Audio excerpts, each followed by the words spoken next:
Só para você entender, Yuri, como eu estava te falando, eu sou formado em design e aqui em Vitória o curso de design gráfico, tá? Ele foi fundado na Federal, que foi o primeiro curso de design aqui, em 98. Eu entrei em 2006, então ali em 8 anos, eu ainda estava entrando num curso em que o mercado era muito desconhecido. As Sim. pessoas não tinham muito um conhecimento do que de fato era um design.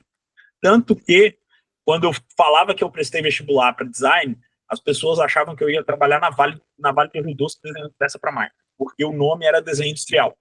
O nome do curso era desenho industrial.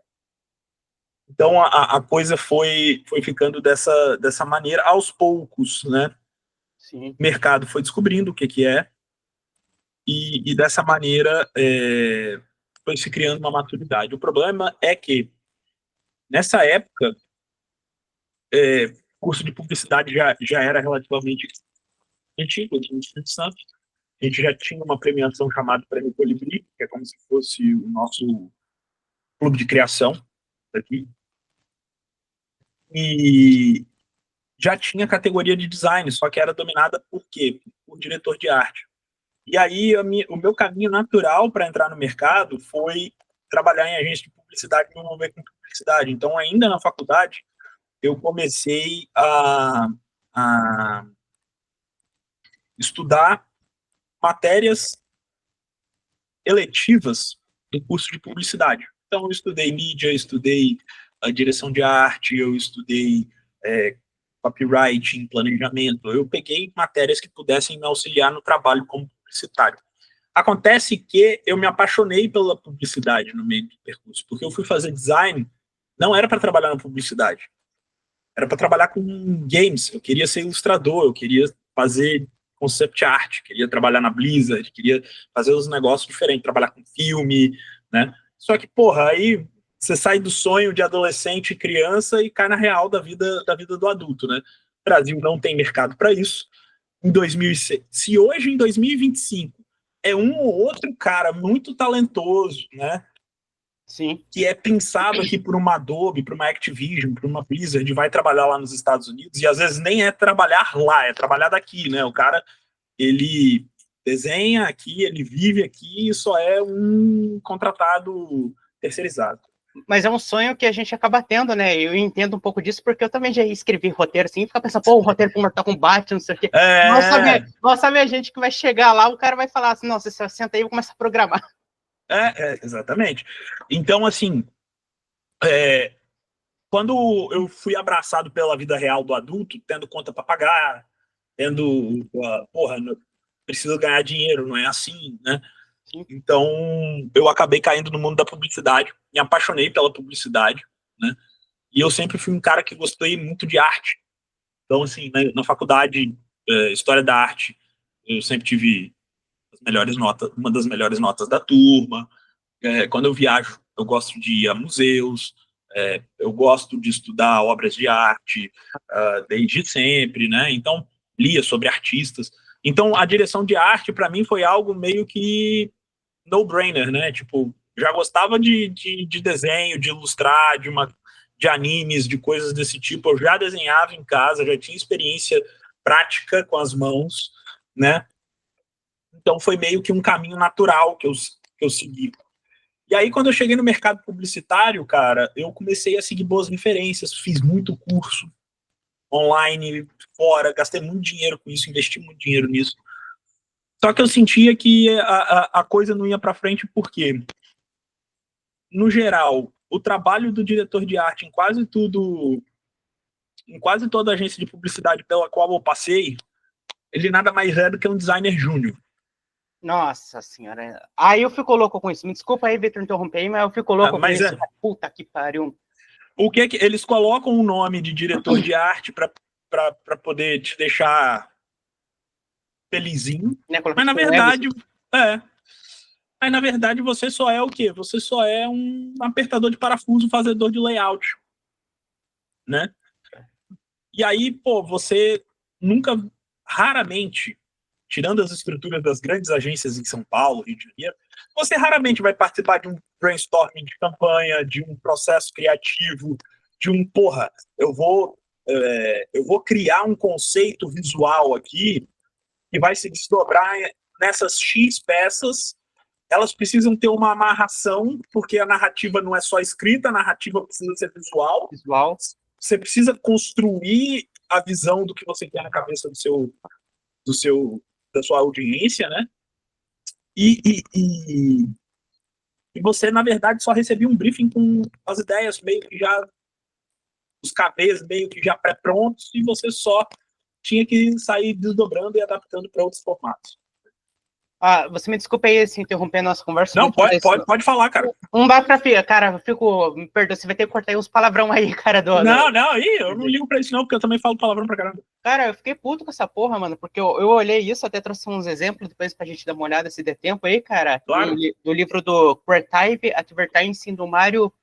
Como é que é o nome do rapaz aqui, Mário Friedrich? Inclusive, se você quiser... Mas... Pode falar. Não, se você quiser ler um livro que, porra, mudou minha vida na faculdade, foi um livro do George Lois. Eu estou tentando achar aqui na Amazon para te mandar Damn Good Advice. O problema é que ele só tem em inglês. Não tem problema. Se tivesse em português, eu já mandaria fácil. Mas é um livrinho de 54 contos. Se você conseguir desembolar a leitura, eu acho que vale a pena mandar. Não, se você conseguir me mandar, porque daí usa o ChatGPT, né? Vai traduzindo, vai lendo e vai... Ele tem tanto versão impressa quanto versão digital. Para Kindle. Aí, pô, te mandei o link aí do livro. Se você quiser, é um baita livro, eu gosto.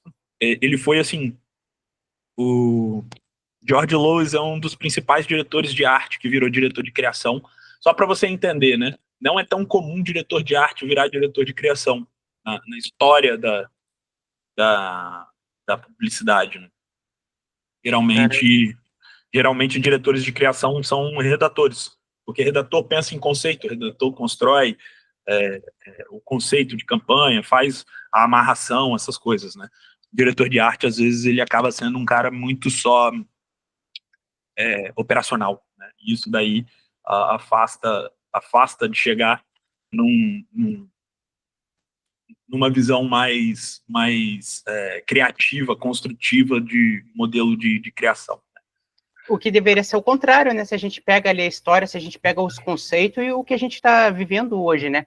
Porque você pensa, as pessoas hoje em dia, elas não estão lendo tanto, né? Mas aí quando você pensa no conceito visual de uma campanha e joga ela para o público, cara, o visual já tá pegando. Porque a galera cansou de tanto estímulo repetido. Sim. Exatamente. Mas, e aí, Yuri, com o tempo, eu virei e falei assim, cara, chega, não quero saber mais de ficar só apertando botão. E aí eu abri a minha própria agência e larguei a direção de arte. Eu fui ser do marketing, vamos dizer assim, holístico, entendeu? Falei assim, agora eu vou trabalhar com marketing e estratégia, porque direção de arte... E aí vem um problema da falta de entendimento do que é direção de arte. Sacou, Yuri? Por quê? Cara, o que é direção de arte, na verdade? Você dirige a arte. O diretor de arte, ele não usa software. O diretor de arte, ele pode usar, não significa que ele usa, né? Ele não usa software, ele não pega para fazer. Ele cria um conceito visual. E para criar esse conceito visual, esse cara tem que participar de reunião de planejamento, de brainstorming, uma série de coisas, para alinhar com o redator. Por isso que fala tanto de redator e diretor de arte estão duplando, né? E aí você vê que direção de arte não é um conceito só de publicidade. Se você for para o cinema, tem o diretor de arte. Se você for para o teatro, tem o diretor de arte. E o que esses caras fazem? Né? Junto com os outros diretores, diretor de cena, diretor de cenário, diretor de fotografia, ele constrói a narrativa visual da parada. Então, pô, no cinema, se você tá lá numa cena que o filme está se passando em 1980, e aí você vê o cara com um controle remoto, que é claramente algo de 2025, você tem um erro de direção de arte. Sacou? Isso aqui. Porque o que impactou na direção de cena, né?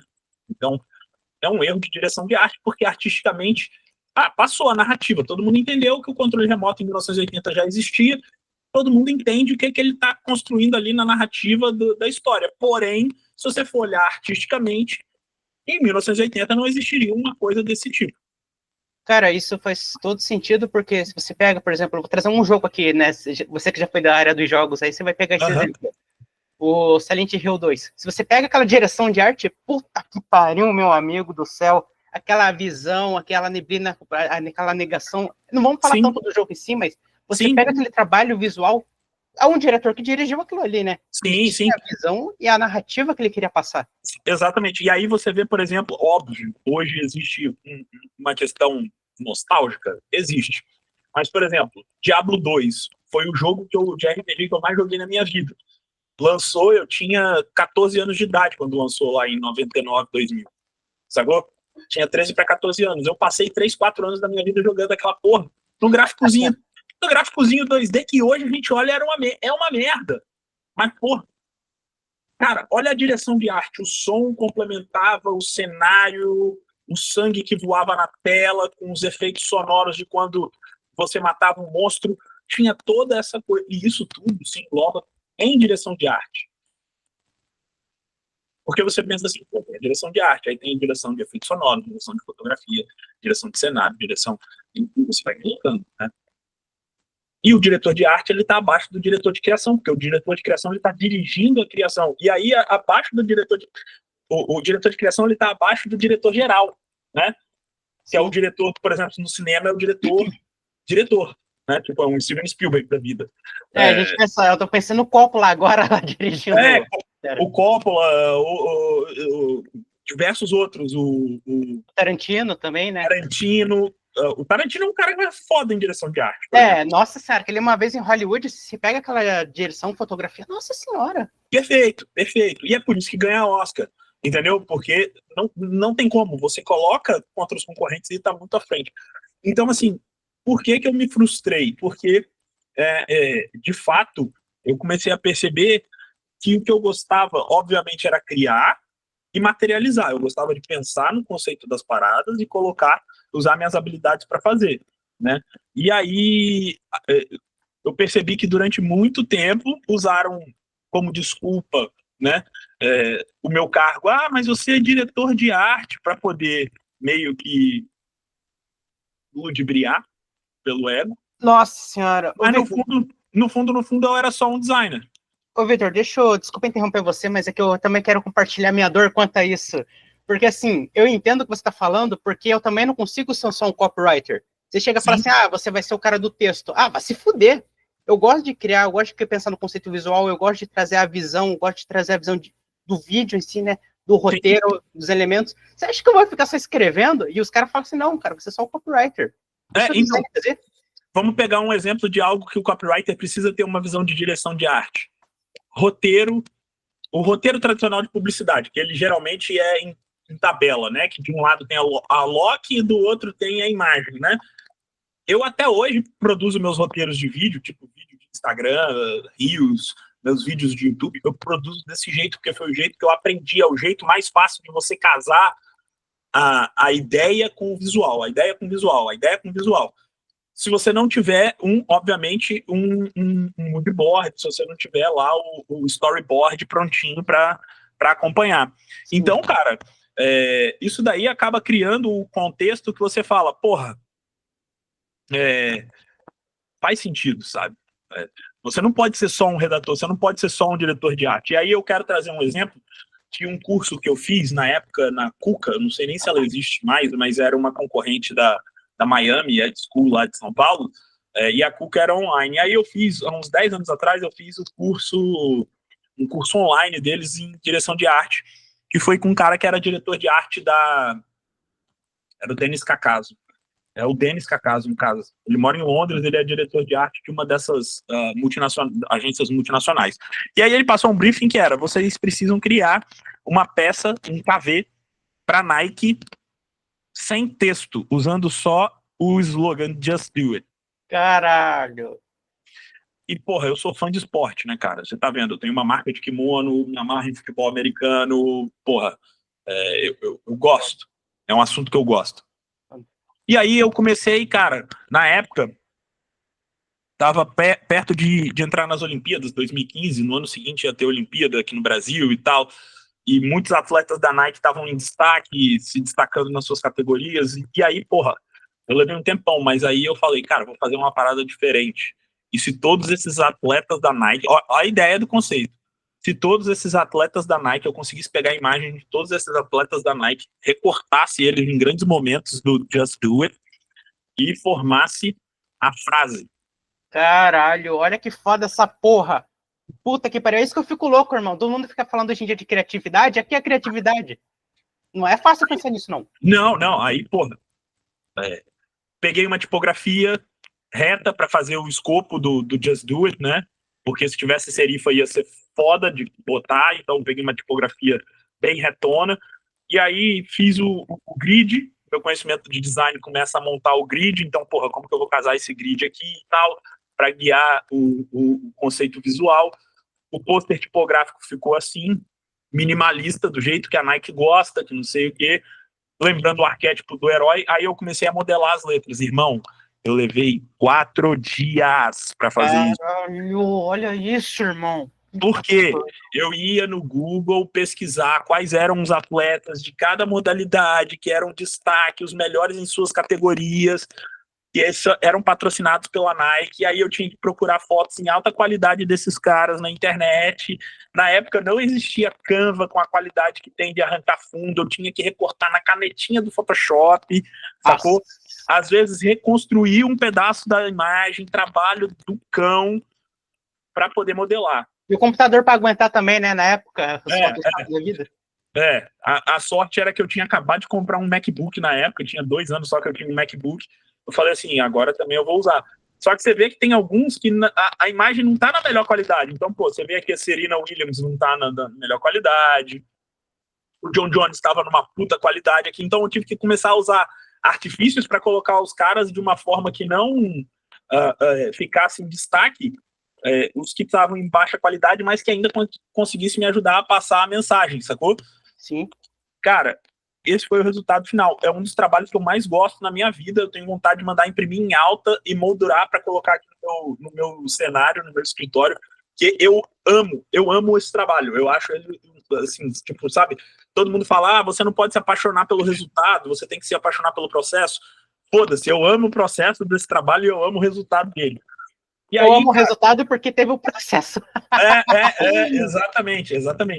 E aí, pô, isso tem 10 anos, cara. Foi um dos meus últimos trampos como diretor de arte, assim, que eu falo. E dali em diante eu falei, cara, tudo que eu for pegar para fazer um layout, eu vou tentar ter uma porra de uma ideia criativa. Só que aí começa a entrar um pouco do ego, né? Porque não é tudo que você vai ter uma ideia criativa. Você vai ter um conceito, não sei o quê. Existem as campanhas específicas que você vai poder ter tempo de desenvolver e pensar e que não sei o quê. Né? Então, porra, pensei nisso aqui, desenvolvi isso aqui. Por exemplo, esse André Rienzo aqui, esse cara é brasileiro. É muito maneiro. O cara era destaque na Major League Baseball. Brasileiro jogando beisebol. Na terra do beisebol, nos Estados Unidos, tá ligado? Porra. O cara era diferente, ô louco. Foda, né? E aí, cara, eu montei tudo isso e na época eu mandei para um amigo meu que ele... Aí aqui era um GIF, só que o GIF tá fora do ar. Não existe mais, eu tenho que subir depois de outra forma. Era um GIF do processo, mostrando as etapas do processo. Sim, como é que é o nome? Style Guide, né? Que fala. Isso, exatamente. E aí, Yuri, porra, eu peguei isso daqui, fiquei animadão, o professor meteu o pau, falou que tá bom, mas pode ficar melhor. Eu acho que às vezes tem um pouco do ego publicitário, que tipo assim, o cara nunca pode elogiar o trabalho de outra pessoa, fica com um pouco de inveja no sentido de...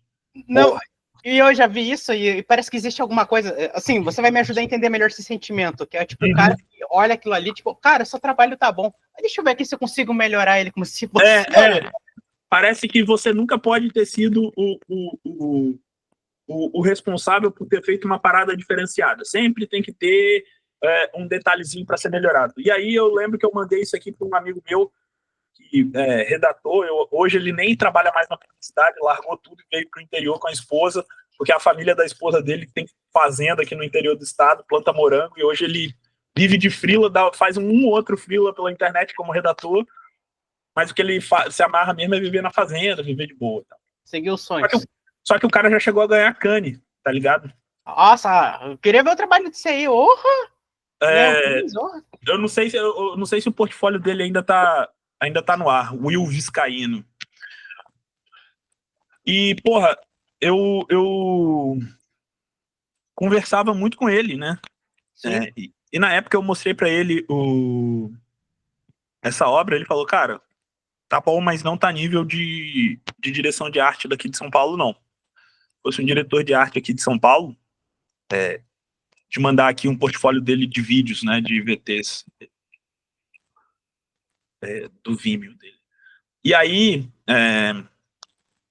ele virou e falou assim, mas não tá no nível de diretor de arte aqui de São Paulo, não, tá? Se você quiser mesmo, você tem que melhorar ainda muito. Eu, como assim, cara? Ele falou, porque um diretor de arte aqui de São Paulo teria tido essa ideia, a ideia é boa, a execução não tá tão boa. A execução pode melhorar.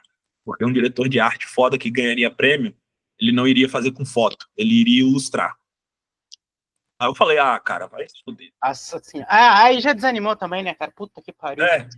Aí eu falei assim, meu irmão, não é isso que eu quero não, entendeu? E aí eu só fui desanimando da vida de direção de arte, da vida publicitária, e aí eu fui 100% pro marketing desde 2015, 16 mais ou menos, eu trabalho 100% com marketing, e eu falo assim, cara, direção de arte, design, faz parte de mim como uma habilidade. Então, por exemplo, eu edito meus próprios vídeos, eu penso nos roteiros dos meus próprios vídeos, eu faço moodboard, storyboard, monto minhas marcas, eu não terceirizo isso, porque eu sei fazer, eu gosto de fazer e eu tenho um senso estético apurado. É um prazer, né? Não é obrigação. Exatamente. E eu uso isso como uma ferramenta diferencial para mim, sacou? Justamente porque eu consigo enxergar de uma forma que as outras pessoas, em contexto geral, não conseguiriam, né? E aí é isso. Então, assim, no final das contas, só para você entender aqui, ó, reconhecimentos que ele já ganhou, que o Will já ganhou, tá? Clube de Criação, ele foi estrela preta, ganhou um F Awards Grand Prix, ganhou Cannes de prata em mídia, Cannes de prata em outdoor, Cannes de bronze em Creative Commerce. Cara, tem muito prêmio. Media 100, Warner Award, El Oro, F, Cannes, Clube de Criação, F Wave, Losers Archive. Cara, eu olho esses prêmios que você tá me falando e eu fico pensando aqui, tá ligado, na galera que trabalha, fala assim que sou copywriter estrategista. Porra nenhuma, irmão. Vai ver o Wilson aqui pra você ver. Mano, o trabalho do cara é de outro nível. E aí, porra, eu voltei a ter despertar esse tesão, assim, pela publicidade depois que eu comecei a fazer o curso do Ladeirinha. Eu comecei a fazer o Light Copy. O Light Copy, né? O Light Copy. Porque ele tem uma pegada muito publicitária. E eu sinto falta disso, porque hoje em dia as redações, os caras são tipo tudo Ciro Bottini. Compre. Eu acho uma bosta, irmão. Eu acho uma bosta. É uma bosta. Ninguém tenta despertar de fato as emoções, ninguém vem com uma sacada que você sai assim, você termina de ver um vídeo, um Reels, por exemplo, né? Eu sei que um Reels é um negócio muito curto, mas, porra, ninguém tá fazendo a parada no sentido de, tipo... Cara, tipo assim, uma campanha da Nike, que eu não sei se você viu... Tá me fazendo refletir, tá ligado? Aquele vídeo da Nike que lançou esses dias, cara, acho que vencer não é pra todos. Sim. Teve outro também. Pô, vou te mandar um vídeo. Eu fiz um estudo de caso sobre a mudança de posicionamento da Nike. Eu tenho um miro só sobre isso. Eu tenho... porque eu sou professor também nas horas vagas, né? Sim. E eu dou aula em MBAs de faculdades, 2 faculdades aqui do Espírito Santo. Sim. E também tenho minha mentoria, né, que eu ajudo profissionais a passarem a atender clientes para ganhar em dólar, que eu acho que isso daí, porra, foi... como que eu posso dizer? A forma que eu descobri de de juntar o útil ao agradável, que é eu amo ensinar, sacou? Só que, porra, ensinar, cara, no Brasil, infelizmente, dá pouco dinheiro. Se você não for descambar para um lado meio guruzão, assim, meio Pablo Marçal, tal, ensinar, infelizmente, paga pouco. Você vai ficar sempre preso em um teto ali, né? Tipo, você vai ter que fazer mais por amor do que pelo dinheiro. Aí, tá, vou mandar aqui. Te mandei o link do YouTube. E outra coisa que eu ia te falar agora, que eu percebi é o seguinte, foi um insight que eu tive, não é bem um insight, mas assim, eu acho que eu já tinha essa visão, né? E ela só se consolidou. Se você quer ser hoje em dia diretor de arte, né? Se você quer fazer uma pegada assim, quer mostrar esse serviço para as pessoas, para que elas cheguem até você, você vai ter que ser o seu próprio diretor de arte. Sim, e aí você me falou da IA, e isso daí é uma parada que eu falo desde 2022, quando saiu a primeira versão do ChatGPT, e sim, desde então eu sou assinante do ChatGPT Plus há 3 anos, né? Eu vinha falando para as pessoas que era o seguinte, cara, não adianta nada, Yuri, você usar IA sem você saber o que você quer extrair dela. As pessoas não entenderam. IA, ela é uma ferramenta. Você precisa saber o que você quer extrair dela. O que você espera que ela te entregue. Então, quando chega lá, pô, IA faz imagem. Faz um monte de imagem maravilhosa, iradíssimas, inclusive, algumas imagens. Só que se você não der o prompt certo, se você não der a instrução, se você não souber o conceito visual que você quer na sua cabeça, aí ela vai fazer umas imagens meia boca. Vai, mano.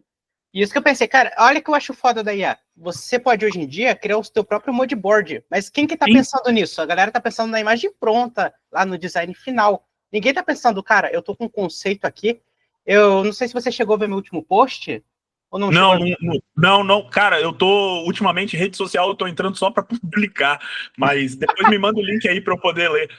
Porque eu tô com tanto trampo pra desenvolver aqui, porque na empresa sou eu, só eu e minha esposa. E, cara, eu tento evitar um pouquinho ficar consumindo redes sociais. Não, imagino, entendo. Porque, assim, o que eu fiz, assim, eu peguei uma imagem, né, de uma moça loira, né, eu coloquei duas imagens que eu queria. Aquele rosa-choque e aquele céu ciano, sabe? E eu não fiquei só com essas imagens, eu construí um carrossel com ela, mas a ideia foi, cara, isso aqui dá pra virar um moodboard. Isso aqui dá pra colocar uma tipografia, isso aqui dá pra virar uma mensagem visual e quebrar aquele padrão do Instagram, tá ligado? De todo mundo tá texto, não sei o quê. Dá pra fazer algo foda com isso. Eu fiquei pensando, por que ninguém tá falando disso? Por que ninguém tá fazendo isso? Tá ligado? Por que ninguém tá pegando o conceito de direção de arte e jogando no Facebook Ads? Yuri, não dá dinheiro. Não sabemos, né? A gente não sabe, não tô vendo ninguém testar isso. Não sei se caiu a internet aqui, peraí. Aí o que você acha, Vitor? Sua visão aí, mano. Deu um pouco também. Cara, agora tá começando a surgir, né? Algumas pessoas que estão falando de, porra, usa IA para você criar os seus criativos estáticos para Facebook Ads e tal. Eu continuo tendo a mesma opinião, sabe, Yuri? Para mim, a IA ela é só uma ferramenta para acelerar o seu trabalho. Sacou? Sim. Então, eu acho que isso é a forma que a gente encontra de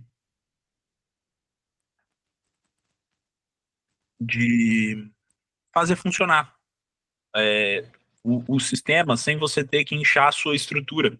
Então pensa, por exemplo, ontem bombou uma história aí de um memorando do CEO do Shopify, falando que antes de pensar em contratar, deveriam utilizar IA.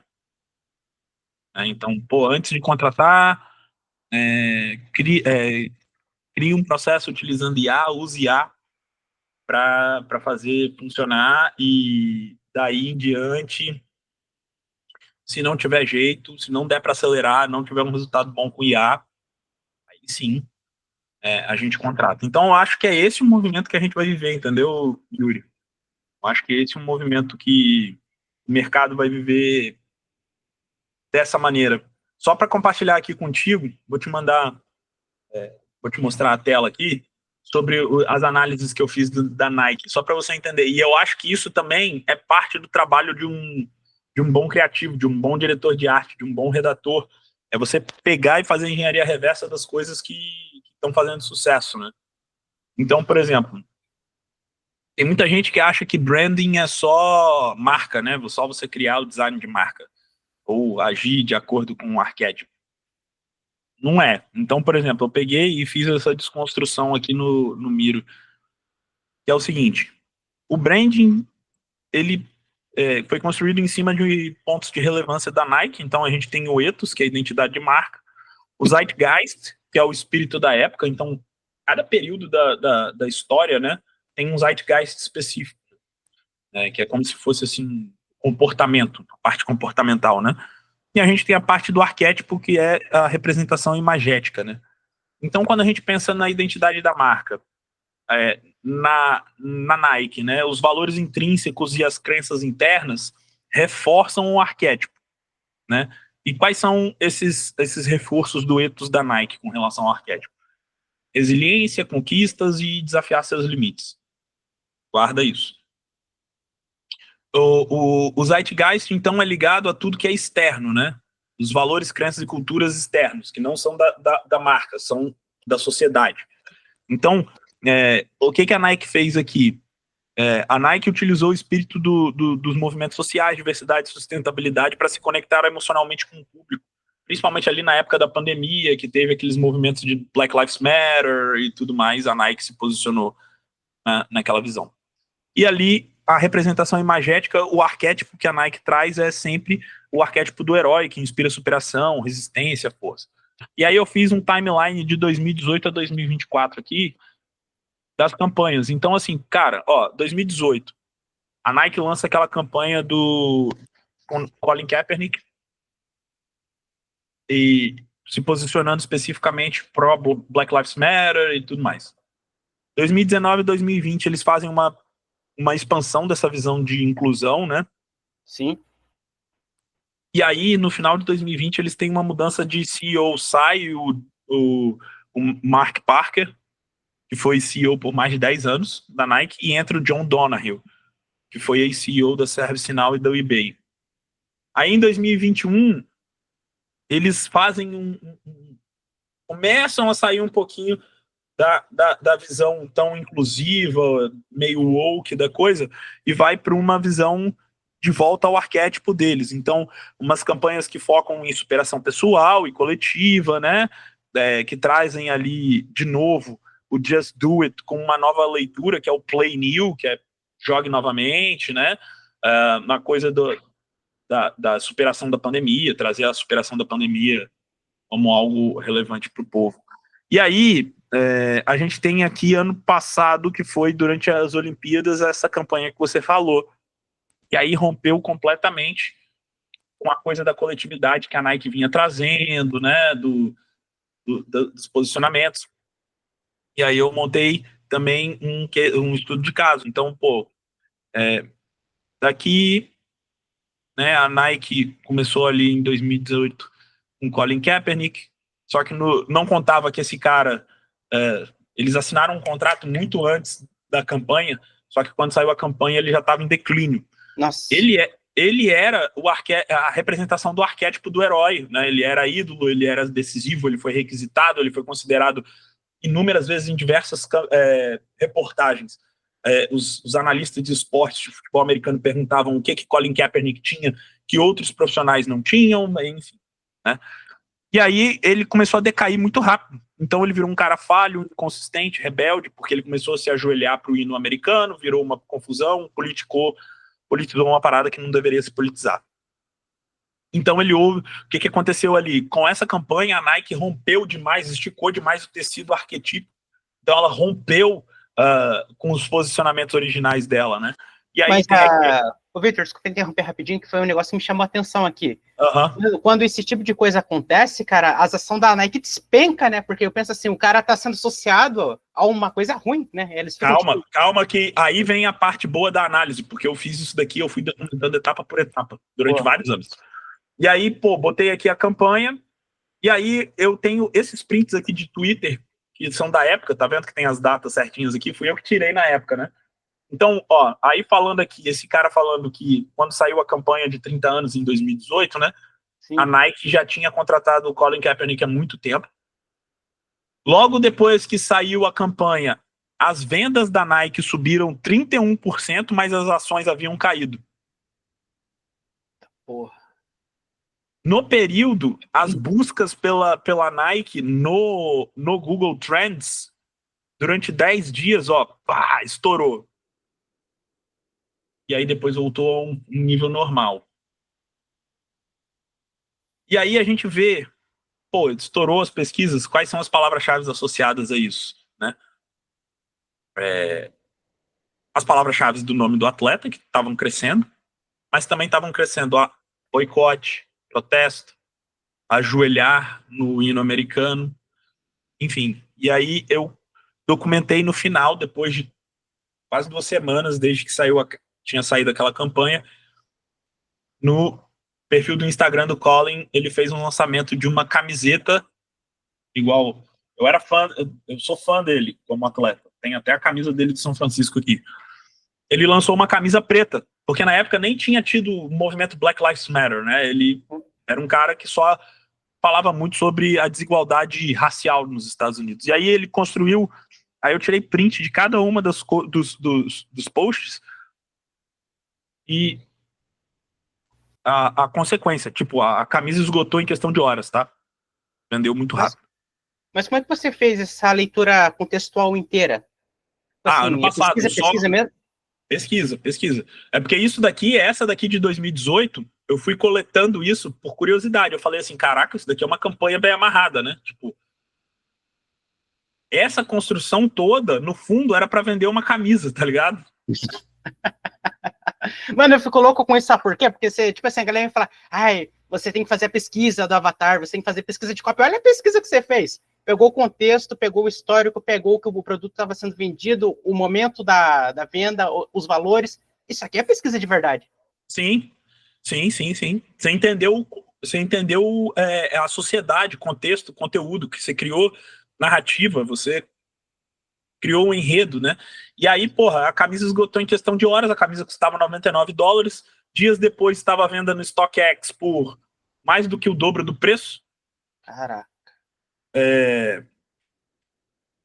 E LeBron James foi flagrado chegando num jogo dele na época pelo Cleveland Cavaliers, acho que foi do Cleveland. Ele chegando num jogo com a camisa por cima, né? Então, isso daí explodiu de venda. E aí fez a procura aumentar, né? Ainda mais. Então, o que a Nike fez? Ela se afastou da visão arquetípica, mas ela se aproximou do zeitgeist, né? Ela se afastou da individualização e se aproximou muito da coletivização. Até aí é algo que, estava funcionando estrategicamente para ela, né? O problema é que com o passar do tempo ela foi demais no coletivo e se afastou demais do individualismo dela. E aí rompeu e criou uma dissonância cognitiva com a mensagem que ela vem passando há décadas, né? Porque, assim, você não está se identificando com um público específico, né? Porque se você tem os seus valores, você tem os valores da empresa, você abraça o mundo inteiro, mas, cara, aquele público pode acabar não comprando de você. Exatamente. E aí, continuou com campanhas desse tipo, né? Em 2019, 2020. O Colin Kaepernick aqui ajoelhando, aí outros atletas que começaram a ajoelhar no hino também, né? Você não pode parar nós, né? Você não pode parar o esporte, aí eles cortam, você não pode nos parar. Aí aqui foi o efeito colateral da pandemia, com protestos do Black Lives Matter. Tudo que é vermelho teve mais de 1.000 pessoas, tudo que é pontinha azul teve menos de 1.000 pessoas, mas só para você ver a quantidade de protesto que teve nos Estados Unidos, né, nesse período. E aí continuou a exploração de outras campanhas, né? Eu trago aqui as campanhas, então, tipo, olha só, são fotos diferentes, eles criaram uma narrativa visual aqui. Isso aqui é direção de arte pra caralho. Eu olhei isso aí e falei, caraca, olha que foda isso, a ideia que os caras tiveram. O trabalho, tecnicamente, ele não é difícil, é um trabalho relativamente simples. Mas o complicado aqui tá pensar nessa porra desse conceito, buscar a foto. Eles fizeram, tipo, um comparativo, né? Tipo assim, eles engrandecem o LeBron, porque o LeBron que tá representando ali, e eles diminuem a imagem do usuário, né? Mas para fazer essa ligação, tipo, você...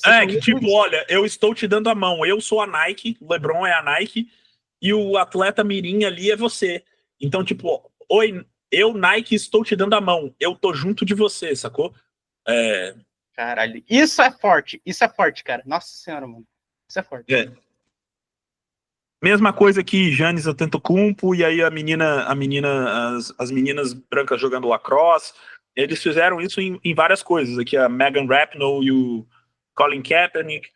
Então, assim... Isso que é foda, né? Eles repetem o conceito da campanha quando eles veem que o negócio deu boa, né? Eles vão lá e repetem... Na verdade, eles lançam todos esses criativos juntos. Não sabia dessa. É junto mesmo? E veiculam em diferentes mídias. Por quê? Aí vem a parte importante, né? O digital, as pessoas acabaram esquecendo disso. Ser criativo é importante, mas mais importante do que ser criativo é você se preocupar com duas coisas: frequência e cobertura. Frequência e cobertura? Que é o seguinte: nós, como profissionais criativos, nós estamos preocupados com um ponto, que é o impacto da peça, né? Sim. Mas você já reparou que as melhores campanhas, geralmente as que mais fazem sucesso, não são as mais criativas? Ué? São as que têm a maior verba de mídia? Não tinha parado pra pensar nisso, né? Porque os caras estão investindo, mas nem aquilo é bom, às vezes, é porque vai mostrar para mais pessoa. E o alcance é maior. A arma do pequeno acaba tendo ser a diferenciação, porque senão ele não fica com nada. Exatamente. Então, e isso daí no digital foi se perdendo, porque a galera banalizou a porra. Gestão de tráfego. Não, cara. Esquece essa história de gestão de tráfego. Gestão de tráfego é comprar mídia. A diferença é que antigamente o cara comprava, ele tinha um mix de mídia. Então, por exemplo, eu como diretor de arte discuti na campanha na reunião de briefing, junto com o redator, junto com o diretor de mídia e tal, e a gente definiu isso, sei lá, 1980, 1990, a gente decidiu que as mídias vão ser o quê? Página dupla de jornal, página dupla de revista, página inteira de jornal, outdoor, banner no portal O Globo, e-mail marketing. Você foi pensando na cobertura. Por quê? Naquela época, você ainda tinha uma disseminação muito grande de consumo. Você não tinha gente só consumindo nessa porrinha aqui. Isso é verdade, né? Porque pegou esse... O celular pegou e virou um funil, né? Pegou a funilou toda a atenção ali e jogou tudo pra internet. Então, porra, o que fazia uma campanha dar certo? Que era o tesão de qualquer marca. Horário nobre da Globo, intervalo do Jornal Nacional, intervalo da novela. Sim. Patrocinar Big Brother, até hoje. Sacou? Só que isso são só para os grandes, porque eles estão comprando um volume de atenção absurda. E aí é uma coisa que as pessoas não entendem, porque o digital, ele trouxe a visão do tipo assim, para cada real que eu coloco, tá me retornando R$3. Isso é muito bom, isso é ótimo. Só que a gente tem que ir para um ponto anterior ainda da propaganda do marketing, né? Que é o share of mind e o share of heart, né? Que as campanhas, antigamente, pesquisa de opinião, olhava e falava assim, Yuri, me responde rápido, sem pensar. Marca de hidratante corporal. Aí a pessoa vinha e falava Nivea. Marca de sabão em pó. Omo. Marca de detergente. IP. Isso é o share of mind. É o quanto da sua cabeça que aquela marca ocupa. Caralho, isso aí é foda, isso aí é foda. Imagine você pegar ali o conceito, na hora você descobre os conceitos, o que tem no imaginário da pessoa e do que ela tá consumindo. Isso é foda. E no digital isso daí foi se perdendo.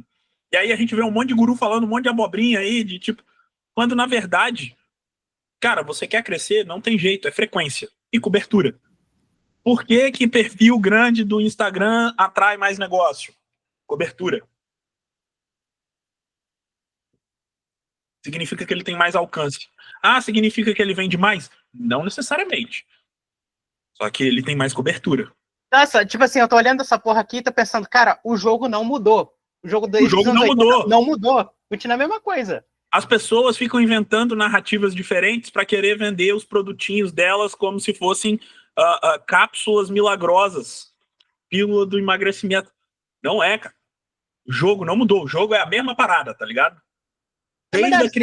Desde a criação da publicidade, desde a criação do marketing, o jogo é a mesma coisa. A gente só não aprendeu a jogar, porque a gente consumiu esses conteúdos desses caras e a gente nunca olhou pro que é real, pro que tava lá. Sacou? A diferença... marketing digital. Você sabe que eu falo? Marketing digital não existe. Existe marketing no digital. Porque fazer marketing, pouco importa se é no digital, se é no boca a boca, se é no offline, se é na televisão, se é... pouco importa. O conceito de se fazer marketing continua sendo o mesmo. Lembra dos 4 P's que Kotler sempre falou? Marketing, preço, praça, produto e promoção? Sim. Por que que isso é importante? Porra, irmão. Porque nunca saiu de... Porque você vai entender que se o seu produto é bom, mas se ele não tem preço, ele não tem uma cobertura de praça muito boa, e o preço dele, e ele não tem uma promoção, que é a oferta, né? Se você não sabe vender ele de forma que cria uma oferta irrecusável, pra que seu produto veio ao mundo, pô? Você não vai vender. E olha, olhando essa conversa aqui, mano, e vendo tudo que a gente tá trocando ideia aqui, aí a galera lá fora falando de gatilho mental, cara. O novo gatilho mental, o novo inimigo comum. Porra, olha o conceito inteiro da coisa. Olha o contexto. Olha o que tá sendo apresentado aqui. Você tem, hoje em dia, pelo que eu tô vendo e pelo que você me apresentou aqui, é sempre bom olhar pros princípios porque tava lá atrás. Porque o que tava lá atrás continua ditando o que tá funcionando aqui. Nada mudou. Nada mais é, eu não sei se aí de onde você é, esse ditado é comum, nada mais é do que roupinha nova para bujão velho. Esse conceito eu não conhecia, não. Você já viu aquelas casas de vó antiga que você chega, o bujão de gás tem umas roupinhas? Não, eu moro... Não, isso que eu moro com meus avós aqui, não tem esse negócio. Rapaz, é isso aqui, ó, quer ver? Vamos pegar aqui, ó. Bujão de gás com roupa. Se você for no Google digitar isso, você vai ver que tem um monte, ó. Compartilhar. Cara. Ah lá, pô. Ah, esses aí eu conheço, mano. Mas tem que ser aquelas vó antigona, tá ligado? Do tempo do é porque eu tenho 37 para 38. Provavelmente você é mais novo do que eu, seus avós também devem ser mais novos. Então eu tenho 25 ainda. Não deve ser da época deles. Mas é nessa parada, sacou? Sim. Então as pessoas ficam querendo inventar moda, querendo fazer hora, entendeu? Criei um negócio diferentão aqui, super diferente. Porra, cara, super diferente mesmo? Será que é mesmo? Super diferente? Vamos dar uma olhada lá atrás. Aí você vê, mudou nada, cara. E no fundo não é super diferente, entendeu? Não, sabe o que eu aprendi também com essa conversa? Não se trata de você ficar querendo reinventar a roda. Olha lá para trás, porque ninguém mais agora tá olhando para a roda como ela era. Tá querendo inventar a própria roda. É isso. É isso. Puta que pariu. É isso. Mas, irmão, eu vou precisar aí, que eu tenho agora que fazer outras coisas. Tem mais alguma pergunta? Não, eu só ia falar pra você primeiro pra gente encerrar a gravação, né, e tirar fotinha se tiver como aí. Claro, pô, tá doido? Porra, irmão do céu, você vai jogar lá no Insta lá, mano?